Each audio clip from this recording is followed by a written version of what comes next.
Povo de Deus, Salmo 31, lamentos e louvor ao mestre de canto, Salmo de Davi. Como falamos no outro capítulo, no capítulo 30, nós temos ali um salmista que está com um problema seríssimo de enfermidade. Ele clama, ele implora ao Senhor, e o Senhor atendeu a oração do salmista, e Deus transformou o seu lamento em baile, lá no capítulo 31. Aqui nós temos o mesmo contexto de enfermidade, só que nós temos aqui um acréscimo de não só enfermidade, mas o salmista passando por perseguição. Pessoas que estão em ataque ao salmista, estando ele ainda em enfermidade. Já não bastava a enfermidade, ainda tem perseguição, ainda tem pessoas querendo prejudicar o salmista. Isso lembra de quem? Sim, lembra de Jó. Na enfermidade, ao invés de ter apoio, o que teve foi muito mais perseguição, palavras de morte, contextos que só pioraram a vida de Jó. As pessoas são assim, né? Elas muitas vezes não têm compaixão. Eu sempre digo, meu irmão, minha irmã, não importa quem seja a pessoa, não importa o que a pessoa fez por você, sabe? A verdade é que ela está enferma. E uma pessoa enferma com fragilidade, ela não pode ser atacada. Ela precisa ser amada, ela precisa receber misericórdia, sabe? Se tiver de resolver alguma coisa, algum problema, ela errou contigo, ela fez, tá bom, ela fez tudo, mas ela está doente agora. Agora ela precisa de ajuda, agora ela precisa de oração. Depois que ela melhorar, aí pode de repente tentar, ó, ela precisa resolver um negócio aqui, graças a Deus já passou a enfermidade, mas nós precisamos resolver isso aqui. Isso, não na hora, não aproveitar a fragilidade da pessoa. Então aqui nós temos lamento e louvor. Aqui também ele vai ser ouvido no final, mas ele vai passar por situações mais complicadas, porque tem perseguição juntamente com a enfermidade. Versículo 1: em ti me refugio, não seja eu jamais envergonhado. Eu sempre pergunto, quem é o teu refúgio? Eu sempre enfatizo isso aqui, né? Nas nossas devocionais e nosso canal. Você não pode ter o refúgio, a confiança no seu contato, na sua conta bancária, na pessoa que você conhece, que você sempre procura aquela pessoa, seja o teu avô, a tua avó, o teu pai, a tua mãe, o teu amigo, né? A tua conta bancária, a tua inteligência não pode ser o teu refúgio. Essas coisas todas têm que ser entendidas como ferramentas de Deus. Entendeu? Você buscar, deixa Deus, eu preciso da tua ferramenta, me oriente, envia a mim a tua ferramenta. Aí pode ser teu avô, tua avó, o teu colega, a tua colega, o teu colega, é isso? A tua conta bancária, porque até para você usar o teu dinheiro tem que pedir sabedoria a Deus. Você diz, é isso aqui mesmo, né? Eu tenho isso aqui, eu posso comprar isso aqui, eu posso ter esse tratamento médico aqui, eu tenho esse exame aqui, mas é isso aí mesmo, Senhor? O senhor quer usar o meu dinheiro como ferramenta ou o senhor quer usar alguém? Percebe a diferença? Né? De entender essas questões como ferramenta de Deus. Versículo 2 no final, ser o meu castelo forte. Né? Lembra do hino? Castelo forte é o nosso Deus. Está lá no nosso cantor cristão, Castelo Forte. E depois você pode buscar lá no YouTube que você vai encontrar esse louvor Castelo Forte. Então eu entendia que Deus era o castelo dele, a cidadela dele, fortíssima, né? Que salvava ele. Aqui, ó, versículo 3: pois tu és a minha rocha e a minha fortaleza. Tem um hino que fala também sobre isso, né? Pois tu és o arrimo, a minha sorte, a minha rocha, a minha salvação. Tem um hino que fala sobre isso também. Então o salmista expressa essa confiança no Senhor. Versículo 4: tirar-me-ás do laço que as ocultas me armaram. Tá vendo? Tem inimigo aqui. Tem pessoas que estão aproveitando para fazer mal contra ele. Ó, nós temos aqui na visão do salmista, os laços, né, que armaram para ele, na visão do salmista, são laços de pessoas. Tanto pode ser aqui povo de Israel, os irmãos dele, como pode ser os inimigos. E geralmente é muito mais comum esses laços, esses inimigos estarem dentro do povo de Israel, que é o povo que ele convive. Essa é uma realidade que nós aprendemos, é uma realidade real que não podemos ignorar. O povo de Israel andando com a lei de Moisés, adorando a Deus no tabernáculo, nas festas judaicas, ou seja, era povo de Deus. Mas mesmo sendo povo de Deus, existiam ímpios lá, existiam iníquos lá, pessoas maldosas que, apesar de religiosos, apesar de terem título de povo de Deus, tinham práticas totalmente contrárias à palavra. Não só lá de fora, mas lá de dentro. Isso é muito importante, porque quando hoje o pessoal fala, lê ímpio na Bíblia, quando fala de iniquidade, só pensam nas pessoas que não são cristãs. Mas, na verdade, desde os tempos antigos, pessoas de fora e pessoas de dentro praticam iniquidade, praticam maldade, planejam mal, né? Se entregam para o mal. Há aqueles que são atingidos pelo mal, há outros que usam o mal, são parceiros do mal, né? Estão no nosso meio, mas não são nossos. E às vezes até têm coração sinceros, até buscam um tempo a Deus, mas passam uma situação na vida que acabam usando o mal como ferramentas para a vida deles. Ok? Então armaram contra esse. Né? Alguém arrumou alguma coisa contra você, meu irmão? Você tem percebido que estão armando alguma coisa contra você? Lembre-se que você não tem que lutar contra a carne e o sangue. Antes de tudo, tem que ter uma visão espiritual. Tentar combater as coisas no âmbito espiritual. Vai deixar a questão humana de lado também? Não, mas a tua primeira preocupação é a espiritual. Ok? Versículo 5. Nas tuas mãos entrego o meu espírito. Tu me remiste, Senhor, Deus da verdade. O seu Deus, meu irmão, minha irmã, é o Deus da verdade. E você precisa ser o servo, a serva da verdade, não da mentira, da falsidade, do egoísmo, dos interesses próprios. 6. Aborrece os que adoram ídolos vãos. Eu, porém, confio no Senhor. Então, nós sabemos está expressando, o Senhor é aquele que aborrece os que adoram ídolos vãos.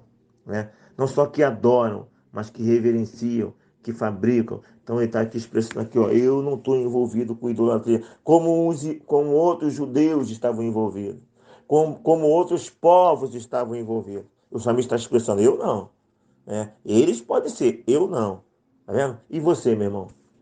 Você está envolvido no meio de pessoas ímpias, no meio de pessoas que muitas vezes estão na igreja, mas são idólatras. Né? E são idólatras de uma maneira ou de outra são. Né? Você também está envolvido no meio de pessoas lá de fora que são idólatras, são maldosas. Mas você, como é que está você? Como é você? Deus te vê, a você e a mim, individualmente. Versículo 9. Compadece de mim, Senhor, porque me sinto atribulado. De tristeza os meus olhos se consomem. Tá vendo? Ele vai revelar, ele está enfermo também. Né? Ele tá chorando. Né? Ele está em uma situação complicada. E naquela cultura da época, eu fiz uma pesquisa, eles tinham a ideia também de, realmente dos olhos serem consumidos. Né? No sentido de perder a sua função. Uma enfermidade no rim, o rim pode ser consumido e começar a perder a sua função. Né? Em qualquer órgão. E a pesquisa que eu fiz mostra que eles tinham também essa questão dos olhos. O consumir aqui realmente é tanto choro que o negócio começa até a consumir os olhos, perder suas funções. É nesse sentido, segundo a pesquisa que eu fiz. Percebe? Então chorou tanto que os olhos estavam sendo consumidos. E aí, não só os olhos, mas ele consegue perceber o seu corpo físico indo nesse sentido também aqui. Há algumas versões que falam alma e corpo, mas naquela cultura da época, como já foi falado, isso não estava muito bem desenvolvido. Né? Então a ideia aqui é no sentido físico. Né? E o corpo aqui é ventre no original hebraico. Né? Dando a ideia também possível de a enfermidade dele estar relacionada ao ventre dele, né? Ao intestino, ao ventre dele, ok? Então, versículo 10, gasta-se a minha vida na tristeza e meus anos em gemido. Então ele vem passando aí situações diversas e agora está uma situação mais complicada para ele. Continua aqui o versículo 10, debilita-se a minha força por causa da minha iniquidade. Então já está revelando aqui. É um entendimento muito comum do Velho Testamento. A enfermidade dele, o problema dele é consequência do pecado. E não só pecado, iniquidade. que é algo mais grave, praticado com maior ah, é um estágio mais grave de pecado. Então parece aqui que ele reconhece que tem coisas na vida dele aqui. Olha a curiosidade, se o Salmo de 30 é de Davi o 31, então podemos pensar aqui que é o mesmo contexto, né? Se é o mesmo Salmo, para algumas pessoas é o mesmo Salmo, então seria que o mesmo Davi pode ser em momentos diferentes, ou é o mesmo contexto, não sabemos, ok? Mas na verdade que nesse capítulo aqui está expressando essa realidade. Ele reconhece, ele entendia que a enfermidade era resultado de pecado. E isso também acontece no Velho Testamento, tá? Nós encontramos claramente no Novo Testamento a ideia de que a enfermidade ela pode resultar em pecado, né? Eu creio nisso, né? Ou melhor, o pecado pode resultar em enfermidade. Eu creio nisso. Há pecados que são físicos, bactérias, enfermidade, mas há enfermidades que têm origem espiritual. Não tenho a mínima dúvida disso.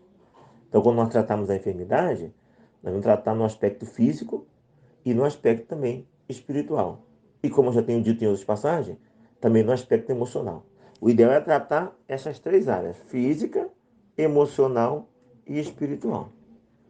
Qualquer tipo de enfermidade. Aí vou tratar em todas as áreas. É muito importante essa questão. Ok? Estou esquecido no coração deles, como morto. Então, aqui, ó. Olha o versículo 11. Tornei-me opróbio para todos os meus adversários, espanto para os meus vizinhos e horror para os meus conhecidos. Os que me veem na rua fogem de mim.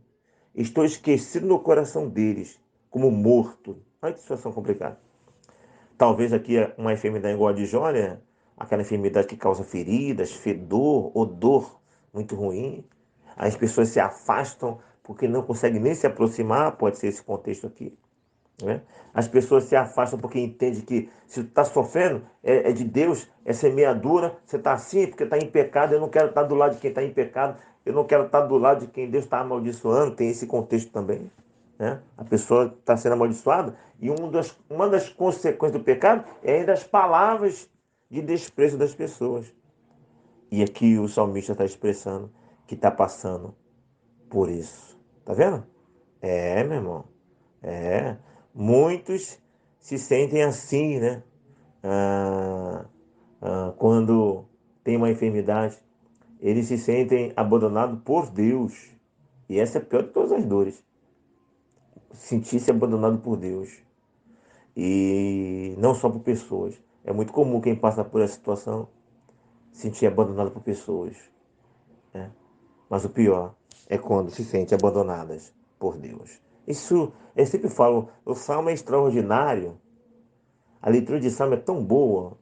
É porque no Salmo, nos Salmos, nós nos vemos representados. Isso que é tremendo nos Salmos. Nos vemos representados em nossas angústias e nossas dores. Versículo 13. Pois tenho ouvido a murmuração de muitos. Tá vendo? Pressão psicológica. Né? Você está lá, ainda está vindo o pessoal te cutucando ali com palavras. Passa por pressão psicológica. Né? Terror por todos os lados. Conspiram contra mim. Tramam tirar minha vida. Tá vendo? Não é só. Tem opositor aqui que não é só uma questão de uma oposição por conceito. Pois não, tem pessoas aí que estão aproveitando aquele contexto do salmista lá, estão querendo matar. Ele está doente e ainda está sendo perseguido com risco de vida. Meu irmão. Situação muito complicada. Qual é a situação muito complicada que você está vivendo, hein? Qual é a situação muito complicada de alguém que você conhece, ela está vivendo, hein? Mas pode ter certeza. Não importa a situação. Tudo pode mudar. Basta uma palavra do nosso Deus. Como às vezes eu falo, eu lembro isso aqui, né? Basta uma palavra do meu Deus para o milagre acontecer. O tempo e a distância não vão impedir. Se ele falou, ele vai cumprir. Tá vendo? Então, louvor leitura bíblica, a oração em tempos de dor e também em tempos de alegria é a nossa fortaleza, né? De buscar o Senhor, fazer um trabalho preventivo. Há pessoas que só passam a buscar na dor. O ideal é que haja um tratamento preventivo antes da dor, para quando chegar a dor estarmos mais preparados. Vamos deixar de sofrer mesmo que busquemos? Não. Sempre vai ter dor. Mas quem se prepara antes, a dor é menor. Quem deixa para se preparar depois, a dor é maior. Mas seja antes, seja depois, temos o nosso Senhor para buscarmos.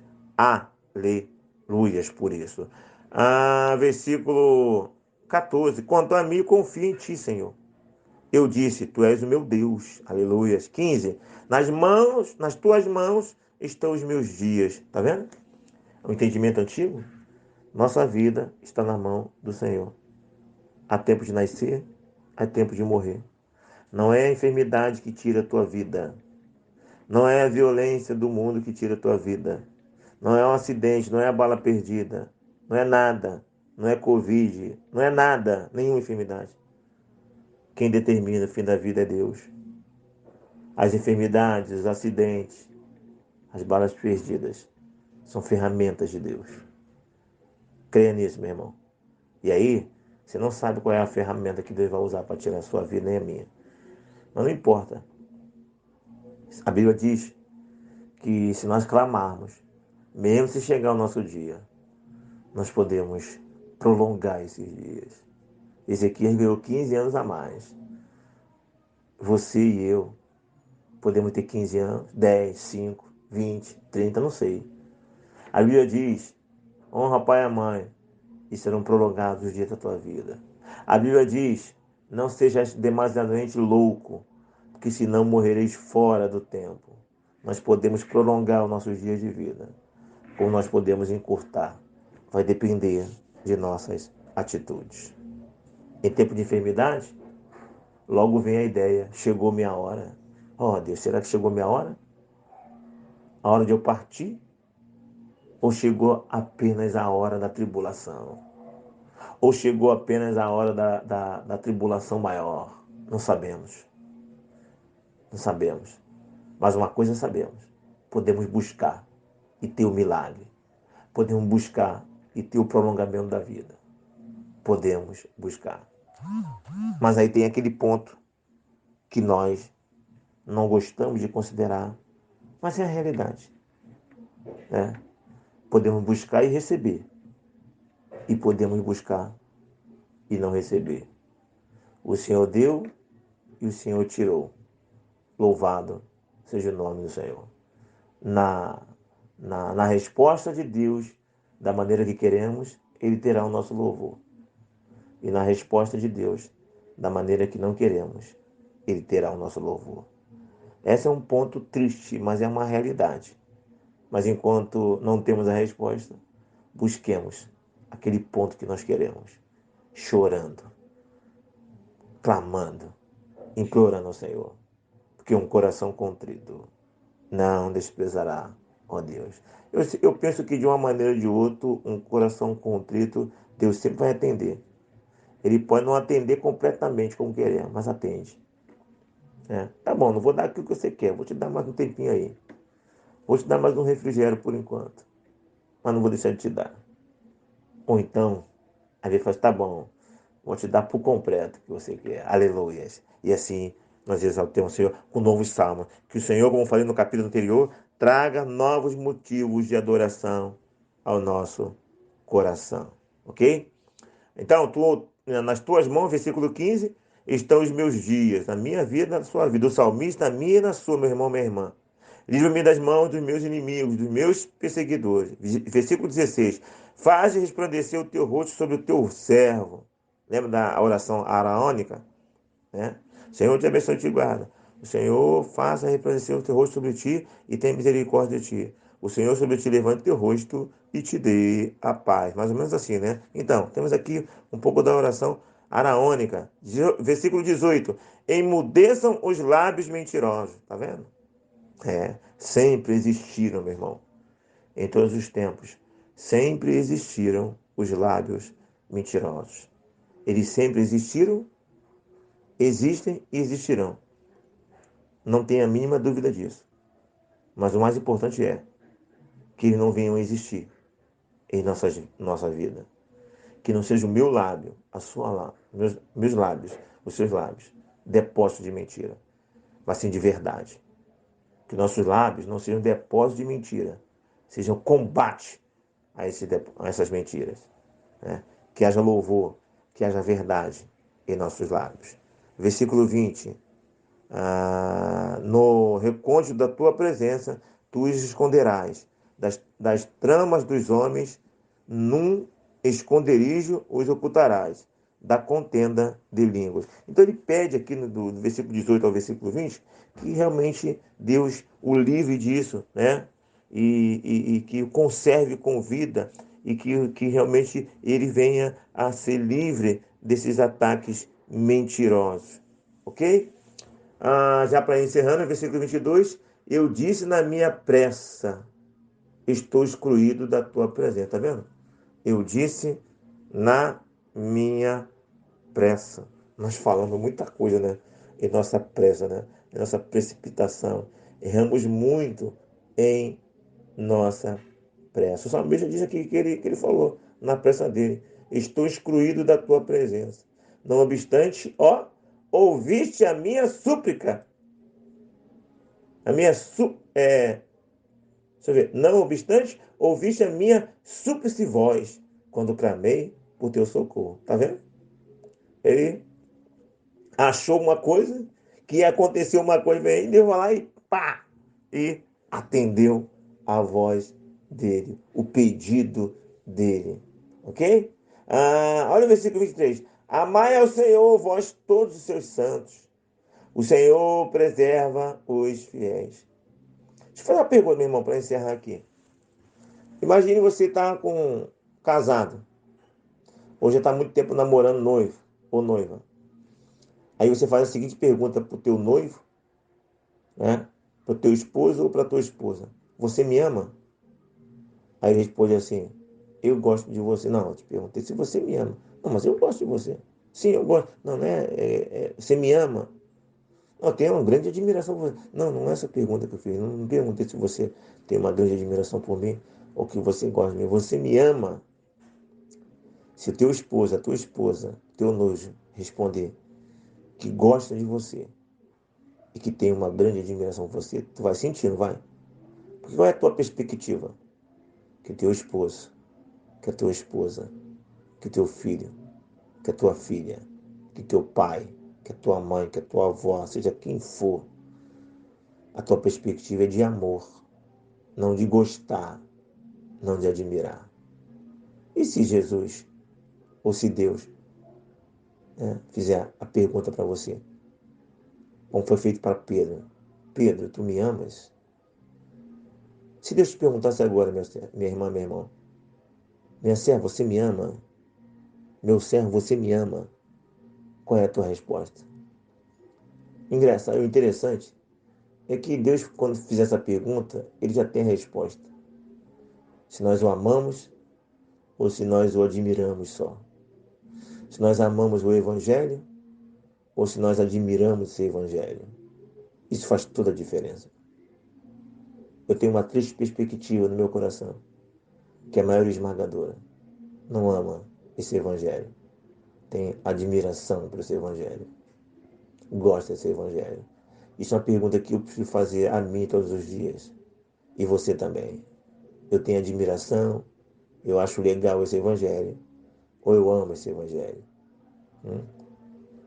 Com relação a Deus, é melhor não ficar tocando nesse assunto. Vamos ser menos. Vamos falar de uma dor menor. Vamos falar de nosso amor pelo Evangelho. Porque se pensarmos em Deus, precisamos pensar imediatamente na misericórdia dele.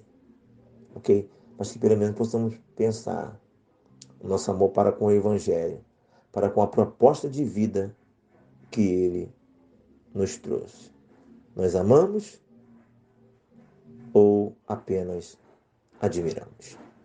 Não deixe de se inscrever no nosso canal, dar o seu like fazer seu comentário. Aqui, pastor René Ricardo, pense em todas essas coisas e que Deus nos abençoe.